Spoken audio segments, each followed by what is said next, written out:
Minesweeper is a fun single-player computer game.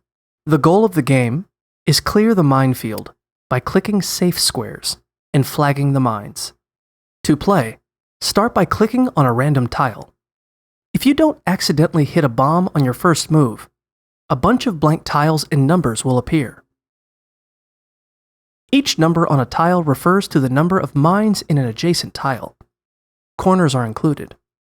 For example, if a 2 appears in a tile and it's touching 3 tiles, it means that 2 of those 3 tiles have mines on them. If you know a tile has a mine on it, you can right-click it to place one of your flags on the square. If you aren't sure if there's a mine on a square, you can right-click it twice to place a question mark. Continue clicking on squares you know are safe and flagging squares you know are mines until you've cleared all of the safe squares and marked off all of the mines. If you accidentally click a mine, you lose. If you're able to flag all of the mines without clicking on one of them, you win.